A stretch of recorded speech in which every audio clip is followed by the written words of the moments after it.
हाय दोस्तों, कैसे हैं आप सब। मैं आशा करती हूँ आप सब ठीक होंगे और मैं भी एकदम से ठीक हूँ। आज की वीडियो में मैं बात करने वाली हूँ कैंसर ट्रीटमेंट के बाद हमारी लाइफ में क्या इम्पैक्ट पड़ता है, हम उसे कैसे लेते हैं, कितनी पॉजिटिविटी आती है हमारी लाइफ में।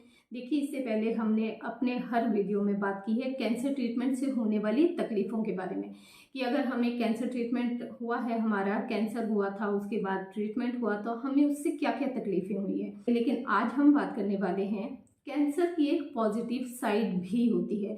तो आप कहेंगे कि कैंसर की पॉजिटिव साइड क्या है। देखिए, कैंसर हुआ है, ये बहुत ही अनफॉर्चुनेट है, ये नहीं होना चाहिए था हमारे साथ, लेकिन जब हो चुकी है ये बीमारी, अगर हम कैंसर से सर्वाइव कर चुके हैं तो उसके बाद क्या, उसके बाद हम अपनी लाइफ को कैसे लेते हैं, मैंने क्या फील किया है कैंसर ट्रीटमेंट के बाद, मैं इसे कैसे ले रही हूँ, कि क्या मेरी लाइफ में पॉजिटिविटी आई है, मैं इस चीज़ के बारे में आज आपसे अपना जो एक्सपीरियंस है वो शेयर करने वाली हूँ। तो देखिए, जब कैंसर हुआ था, जब ये पता चलता है तो बहुत सारी तकलीफ होती है, बहुत ज़्यादा तकलीफ होती है जब कैंसर ट्रीटमेंट होता है। तो मेरा ट्रिपल नेगेटिव ब्रेस्ट कैंसर था, एग्रेसिव टाइप का था, तो उसके वापस आने के चांसेस भी हाई होते हैं। तो एक बात पहले समझ लीजिए, ट्रिपल नेगेटिव का एक मतलब ये होता है कि छोटी छोटी बहुत सारी बीमारियां जब हमें होती है, शरीर में बहुत सारी तकलीफें होती हैं, तो उसका जब एक समूह, एक ग्रुप बनता है, तो उससे जो होता है ट्रिपल नेगेटिव, जो हमें कैंसर होता है, ये भी इसकी एक डेफिनेशन है कि उसकी वजह से भी ट्रिपल नेगेटिव ब्रेस्ट कैंसर होता है। तो इसका मतलब ये है कि उससे कैंसर होने से पहले मुझे शायद कुछ ऐसी तकलीफें थी जिसे मैं नहीं समझती थी, छोटी मोटी तकलीफें होती हैं ना, कि अच्छा ये भी कैंसर से रिलेटेड है, या ये भी बीमारियां हैं, इससे भी हमें कुछ तकलीफ हो सकती है, तो ये हमें पता नहीं होता। इसका मतलब मुझे वो तकलीफें थी, अगर मुझे कैंसर नहीं होता तो वो तकलीफें दिन प्रतिदिन बढ़ बढ़ के वो भी बीमारियों का ही रूप ले लेती। तो क्या हुआ, जब मेरा कैंसर ट्रीटमेंट हुआ उसके बाद जो सबसे बड़ी बात है, मेरा जो है ज़िंदगी को देखने का नज़रिया चेंज हुआ। जैसे कैंसर ट्रीटमेंट से पहले जब हम नॉर्मल होते हैं, जब तक हमें कोई तकलीफ नहीं होती है, तब तक हमें अपनी ज़िंदगी में बहुत सारी कमियां दिखती हैं। हमें ऐसा लगता है आई विश कि मेरे पास ऐसा होता, ये होता, ये चीज़ें होती, ये नहीं होती, ये सारी चीज़ें होती है। लेकिन कैंसर के बाद, कैंसर ट्रीटमेंट से ठीक होने के बाद जो मैंने फील किया, जो मेरे लिए सबसे ज़्यादा ज़रूरी है, वो है मेरी हेल्थ। अगर मैं स्वस्थ हूँ तो मुझे ऐसा लगता है मैं दुनिया की सबसे खुशनसीब इंसान हूँ, अगर मैं स्वस्थ हूँ, अगर मुझे कोई तकलीफ नहीं है। हमारी सबसे बड़ी खुशी, हमारी सबसे बड़ी संपत्ति जो होती है, अगर मेरी नज़र से देखो आप, तो वो हमारी है हेल्थ। अगर हम स्वस्थ नहीं है, आप याद कीजिए, जब हम बीमार होते हैं तो क्या होता है, हमें हर चीज़, हमें कोई चीज़ हमें खुशी नहीं दिला सकती जब तक हम स्वस्थ नहीं होते, जब तक हमारा शरीर स्वस्थ नहीं होता। तो क्या होता है कि इस चीज़ का, जैसे मैंने बताया कि कैंसर ट्रीटमेंट का सबसे बड़ा इम्पैक्ट जो मेरी लाइफ में पड़ा है वो है पॉजिटिविटी। मैं हर चीज़ में पॉजिटिविटी देखती हूँ, मुझे सबसे ज़रूरी लगता है मेरी हेल्थ ठीक है तो सब कुछ ठीक है। और नंबर सेकंड है अपना लाइफस्टाइल। ये भी कैंसर ट्रीटमेंट के बाद, अगर मुझे बीमारी नहीं होती तो मेरा लाइफस्टाइल वही चलता रहता है कि जब मर्जी उठो, जब मर्जी सो जाओ, जो मर्जी खा जाओ, हमें लगता है कि हमें क्या ही होगा, मुझे बीमारी क्यों होगी। नहीं, ऐसा नहीं है, बीमारी किसी को भी हो सकती है, किसी भी एज में हो सकती है। तो अपना ख्याल रखिए, बहुत अपने लाइफस्टाइल पर बहुत ज़्यादा फोकस कीजिए। तो उसके बाद क्या है, बीमार होने के बाद जब मैं ठीक हो चुकी हूँ, अब मेरा एक लाइफस्टाइल सेट हो चुका है, एक रूल्स है मेरी लाइफ के। मुझे पता है कि सुबह की मॉर्निंग का टाइम मेरा ये है, तो मुझे इतने बजे ही उठना है, और मुझे रात को सोना है तो मुझे इतने बजे ही सोना है। तो ये सारी चीज़ें, एक लाइफस्टाइल सेट कर लीजिए अपने लिए।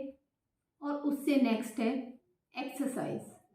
जैसे आप जानते हैं, हमारी मेंटल हेल्थ के लिए एक्सरसाइज बहुत ज़रूरी है। Mental health, emotional health, physical health, ये सारी चीज़ें हैं जिसके लिए हमें एक तो मेडिटेशन का सहारा लेना चाहिए। मेडिटेशन ज़रूर करनी चाहिए, आप किसी भी टाइप का मेडिटेशन कीजिए, जो आपको सूट करता है, जो आपको अच्छा लगता हो, आप वो कीजिए। मैं प्राणायाम करती हूँ, साथ में एक्सरसाइज करती हूँ। उससे क्या होता है, जब भी मैं डेली का डेली प्राणायाम करती हूँ तो मुझे बहुत पॉजिटिविटी मिलती है। मुझे लगता है कि स्पेशली आज सुबह में मॉर्निंग में मैंने एक्सरसाइज कर ली तो मेरा पूरा दिन सेट होता है। मुझे पता है कि मुझे खुद को इतना पॉजिटिव फील होता है कि अच्छा, मुझे कुछ नहीं होगा, मैं एकदम स्वस्थ हूँ।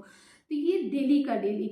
देखिए ये नहीं होता कि 2 दिन कर लीजिए, 4 दिन नहीं करना है, ये नहीं है। स्पेशली अगर आप कैंसर सर्वाइवर है, याद कीजिए अगर हमें कोई प्रॉब्लम है तो हमें मेडिसिन खानी होती है और मेडिसिन हमें डेली लेनी होती है। ऐसा नहीं होता ना कि एक टाइम ले ले, मॉर्निंग में ले ले, इवनिंग में नहीं लेंगे, या कल नहीं लेंगे, परसों नहीं।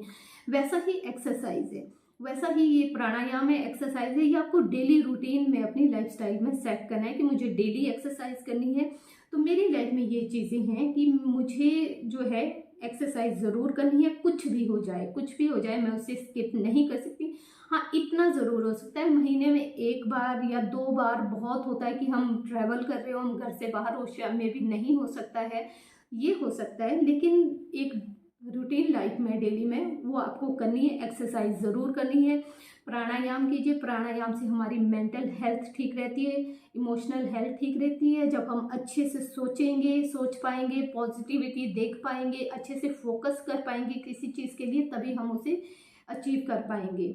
कैंसर से मतलब एक सबक लीजिए कि हमें इतनी बड़ी बीमारी हो चुकी है, उसके बाद हम ठीक हो चुके हैं। अगर हम ठीक हो चुके हैं तो हमें उससे सबक लेना चाहिए, हमें उससे कुछ अच्छा सीखना चाहिए। अपनी लाइफ में एक डिसिप्लिन लाइए, पॉजिटिविटी लाइए, एक्सरसाइज कीजिए, अच्छा खान पान खाइए, हेल्दी खाइए, फ्रेश खाइए, घर का खाइए, जितनी साग सब्जियाँ खा सकते हैं उतना खाइए, और जितना पानी पी सकते हैं उतना पीजिए। और उससे नेक्स्ट जो है वो है हमारी सोशल लाइफ। देखिए जब हमें कैंसर होता है या कैंसर ट्रीटमेंट हो रहा है या हम ठीक भी हो चुके होते हैं, तो हमें लगता है कि हम बाहर निकलेंगे तो हर कोई हमें देख रहा होगा, अच्छा इसे कैंसर हुआ था, देखो ये कैसा हो गया। ये सारी चीज़ें सोचने की ज़रूरत नहीं है हमें, ये छोड़ दीजिए। इससे कोई फर्क नहीं पड़ेगा। कुछ थोड़े टाइम के लिए लोग देखेंगे या बात करेंगे, उसके बाद जैसे जैसे आप ठीक होते जाएंगे तो लोग सब कुछ भूल जाते हैं। इन चीज़ों को बिल्कुल अपने दिमाग पे प्रेशर लेने की ज़रूरत नहीं है। मैं बाहर कैसे जाऊँ, मैं लोगों से कैसे मिलूँ, ऐसा कुछ नहीं। हमने ऐसा कुछ नहीं किया है, ये ऐसा इतना भी कुछ नहीं हुआ है। बीमारी हुई है, उसका ट्रीटमेंट हुआ है, उसके बाद क्या है, अपनी जो है एक सोशल लाइफ बनाइए। घर में कैद नहीं रहना है कि हमें कैंसर हुआ है, अब हम कैसे बाहर जाएं, लोगों से कैसे मिले। सो के कोई बात नहीं, हमें बीमारी हुई है, उसका एक ट्रीटमेंट हुआ है, उसके एक साइड इफेक्ट है, कोई बात नहीं, ये किसी के भी साथ हो सकता है। तो अपने आप को घर में कैद करने की ज़रूरत नहीं है। बाहर निकलिए, लोगों से बात कीजिए। जितना आप लोगों से बात करेंगे, अपनी फीलिंग, अपने थॉट्स लोगों के साथ शेयर करेंगे, उतना आपको अच्छा फील होगा। और उससे भी नेक्स्ट है, लोगों की हेल्प कीजिए। स्पेशली अगर और कैंसर सर्वाइवर या कैंसर पेशेंट है, उनसे बात कीजिए। देखिए अगर जैसे मैं कैंसर पेशेंट थी, अगर मुझे कोई नॉर्मल इंसान बोलता था कि अच्छा तुम ठीक हो जाओगी, तो हमें लगता है कि हाँ ये तो दिलासा दे रहे हैं कि हाँ मैं ठीक हो जाऊंगी। लेकिन अगर कोई कैंसर सर्वाइवर कैंसर पेशेंट से बात करता है तो उसका बहुत इम्पैक्ट पड़ता है हमारी लाइफ में। तो उससे लगता है कि अगर ये बोल रहा है इसे कैंसर की प्रॉब्लम थी, फिर इसका ट्रीटमेंट हुआ, ये ठीक हो चुका है, तो मैं भी ठीक हो सकती हूँ। ये पॉजिटिविटी हमारे अंदर आती है अगर हम एक कैंसर सर्वाइवर से बात करते हैं। तो कोशिश कीजिए, अगर आपके आस पड़ोस में है, आपके जानने वाले कोई कैंसर पेशेंट है, कैंसर, तो उनसे बात कीजिए, उनसे उन्हें बताइए, अपने एक्सपीरियंस उनके साथ शेयर कीजिए। देखिए जैसे मैं वीडियो बनाती हूँ, मैं सोचती हूँ अगर इससे 2 या 4 लोगों की भी हेल्प हो जाती है मेरा एक्सपीरियंस शेयर करने से, अगर किसी की थोड़ी सी भी हेल्प हो जाती है, वो 2 लोग हो, 4 लोग हो, तो मुझे बहुत खुशी मिलती है। मुझे ऐसा लगता है मैं कुछ अच्छा कर रही हूँ जिससे लोगों को थोड़ी हेल्प हो रही है। तो मुझे इससे बहुत एक अच्छी पॉजिटिविटी भी आती है, एक अच्छा फीलिंग भी आती है। तो ये जैसे मैंने बताया कि घर में कैद होके नहीं रहना है, घर से बाहर निकलिए, सोशल होइए, लोगों से मिलिए। अगर आप ये घर के आसपास कोई कैंसर हॉस्पिटल है तो वहाँ जाइए, वहाँ कैंसर पेशेंट से, मैं भी जाती हूँ बीच में, मैं ज़रूर कैंसर हॉस्पिटल जाती हूँ, हमारे यहाँ पे है। मैं वहाँ पे कैंसर पेशेंट से मिलती हूँ, उनसे बात करती हूँ, मुझे अच्छा लगता है, उनको अच्छा लगता है। अपना एक्सपीरियंस शेयर करती हूँ तो उन्हें ऐसा लगता है कि हाँ उन्हें थोड़ी पॉजिटिविटी मिलती है, उन्हें एक होप मिलती है, एक उम्मीद मिलती है कि अच्छा ये ठीक हो सकते हैं तो मैं भी ठीक हो सकती हूँ। तो ये सारी चीज़ें हैं, इन चीज़ों पे ख्याल रखिए। मैं जानती हूँ कैंसर एक बहुत ही खतरनाक बीमारी है, उसके बहुत ज़्यादा साइड इफ़ेक्ट हैं, ये बात सच है। लेकिन ये बात भी उतनी ही सच है कि इसकी एक पॉजिटिव साइड है। अगर मैं आज की डेट में सोचूं, हाँ जब मुझे कैंसर हुआ था तो बहुत ज़्यादा तकलीफ हुई थी, लेकिन अगर मैं आज सोचूं उस चीज़ के बारे में तो मैं सोचती हूँ कि ये अच्छा, एक तरह से अगर चलो कैंसर तो हो चुका था, वो बीमारी से भी हम जूझ चुके हैं, तो आज की डेट में मैं ये सोचती हूँ चलो अच्छा हुआ। अगर कैंसर नहीं होता तो मैं वैसे ही लाइफस्टाइल जी रही होती, तो आगे फ्यूचर में कुछ ना कुछ तकलीफ ज़रूर होती। लेकिन अब कैंसर हुआ है तो मैंने अपने लिए एक अच्छा लाइफस्टाइल जी रही हूँ, जिसकी वजह से मैं एकदम से स्वस्थ हूँ। मुझे 6 साल हो चुके हैं, होने वाले कंप्लीट हैं, 1-2 महीने में मुझे 6 साल कंप्लीट हो जाएंगे मेरा कैंसर ट्रीटमेंट हुए। तो ये चीज़ें ध्यान रखिए आप भी। हम जानते हैं कि हम ये कैंसर की तकलीफ़ों के बारे में बात करते हैं, लेकिन पॉजिटिव साइड के बारे में भी बात कीजिए। सोचिए इस चीज़ के बारे में कि अब हम ठीक हो चुके हैं तो हमारी लाइफ में क्या क्या चेंज आए हैं इसकी वजह से, तो इन सब बातों का ख्याल रखिए। अगर आपको ये वीडियो मेरा पसंद आया हो तो प्लीज़ इसे लाइक कीजिए, कमेंट कीजिए, शेयर कीजिए और चैनल को सब्सक्राइब ज़रूर कीजिए। Thank you so much.